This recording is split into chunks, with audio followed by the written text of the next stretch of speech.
try making too woke be a cancelable offense. It's important for America to have a center-left party, and for that party to be competitive. And a good first step toward that goal would be to make the voters not want to punch you in the face. The reason I'm so mad at the Democrats is because as a voter, the issues that were important to me were democracy and the environment. And now, there's no one to champion or defend either of them because you, with your aggressively anti-common sense agenda and exclusionary attitude, blew it. You lost. Bill Maher is back at it, and the reaction from the left is priceless. He pointed out what many still refuse to accept. Kamala Harris lost to Donald Trump. Instead of moving on, the excuses keep piling up. What makes this sting even more is that Maher isn't a conservative, he's long been part of the left, so when he calls out the nonsense, it hits harder. And this time it sent activists into full meltdown mode. Social media lit up with outrage. People who usually defend Maher suddenly turned on him, furious that he dared to say what they don't want to hear. But the truth is simple. Trump won, Harris lost. Pretending otherwise won't change a thing. Democrats have been saying, how is this even close? And they're right, it wasn't. That's when the left completely unraveled. Instead of owning up to Kamala Harris's loss, they've blamed everyone: Russia, the media, even the voters, anyone but themselves. So when Bill Maher took the stage, they expected the same old excuses. But he flipped it. He told them straight, stop whining and take responsibility. That alone set off a frenzy.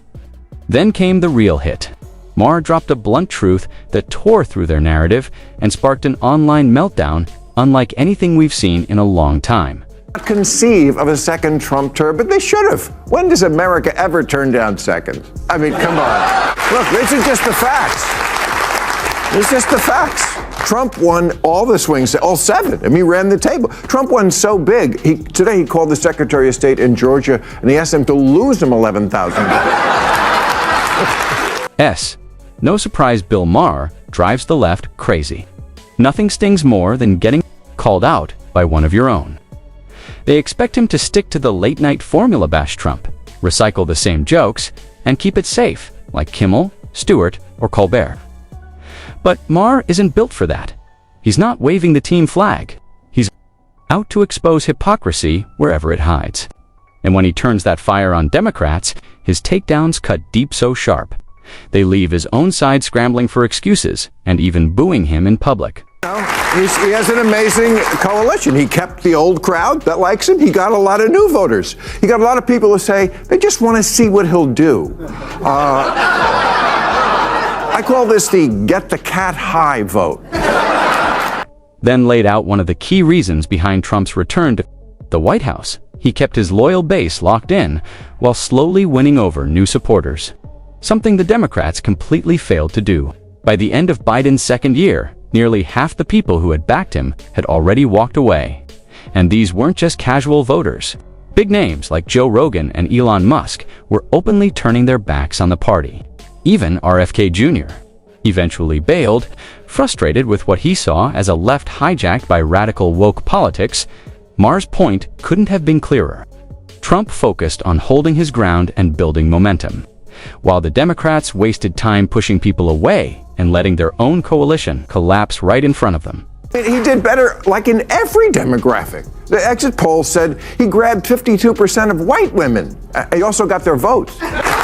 We're going to keep doing jokes here, okay? Right? Both sides, right to the end. Pulling in 52% of the white female vote is remarkable, especially considering the nonstop effort to sink him in scandal. The left dragged women into courtrooms like it was reality TV, while the media turned every hearing into wall-to-wall drama.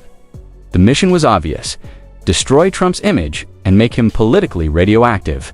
But after all the coverage, the accusations, and the endless media fire, the result wasn't what they expected. Trump not only walked away with key courtroom wins, he also secured the support of a majority of white women voters. In the end, the narrative the media tried to script collapsed, and the voters delivered a very different ending. You have completely lost the ability to speak truth to both. The Democratic polling firm Blueprint told Democrats months ago that black voters, aka their supposedly liberal base, were more likely to find the president too liberal than too conservative. They also found that voters didn't just want Harris to distance herself from Biden, they wanted her to distance herself from what they believe the entire Democratic Party has become, a Portlandia sketch. Trump was gaining ground with white women. Kamala Harris was losing support among black voters, a group Democrats have long taken for granted. The reason was simple. The party drifted so far into woke politics that it started pushing away parts of its own base.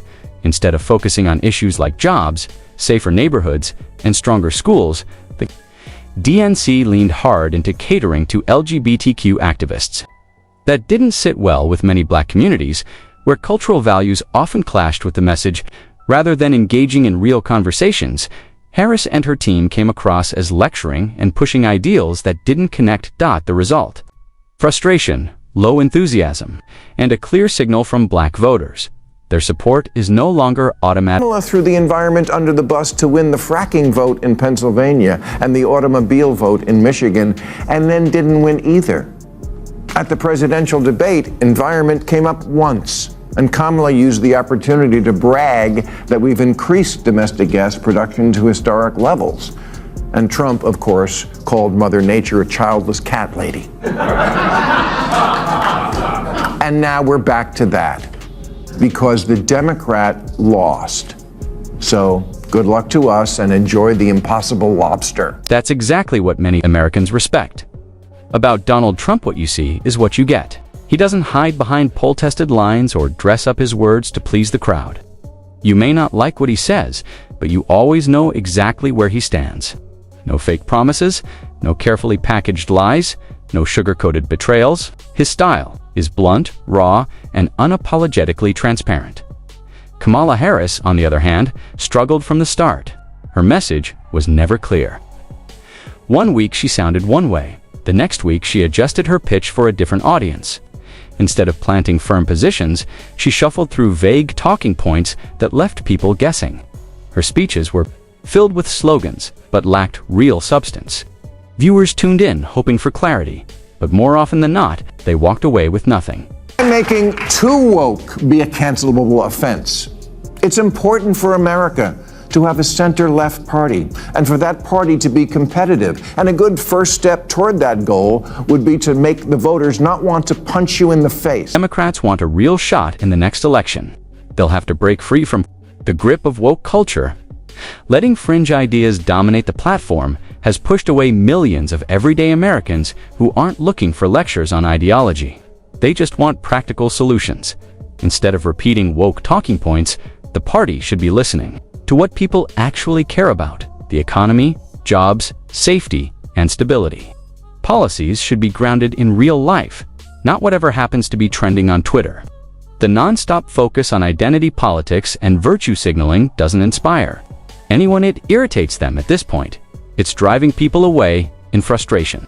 If Democrats shifted their attention back to kitchen table issues instead of performative politics, they might actually stand a chance against a powerhouse like Trump. No one to champion or defend either of them, because you, with your aggressively anti-common sense agenda and exclusionary attitude, blew it. You lost everything: House, Senate, White House, Supreme Court, and left us completely unprotected and ready to be violated. Happy Thanksgiving, everybody! Democrats have managed to disappoint large parts of their own base by pushing an agenda that often ignores basic common sense. While families were struggling with high prices and flat wages, the focus in Washington wasn't on fixing the economy or creating jobs. Instead, the spotlight went to issues like gender-affirming care for minors, policies aimed at children who aren't even close to adulthood. On the international front, America's influence was slipping. Rivals were growing stronger, and allies were showing concern. Yet the DNC poured its energy into backing rules that allow biological males to compete in women's sports and enter female-only spaces. That sparked backlash from parents, athletes, and regular Americans alike. Rather than uniting people around shared priorities, Democrats leaned deeper into divisive culture battles. The message this sent was clear: ideology comes first, while the everyday struggles of voters take a back seat. who see everything through the lens of race and sex see their election loss as a result of racism and sexism. Yes, if only we weren't so irredeemably unenlightened, we would have elected a black president by now. Oh, what, we did? Oh, right, and then re-elected him. Maybe you missed it because it wasn't on TikTok. The end of the day.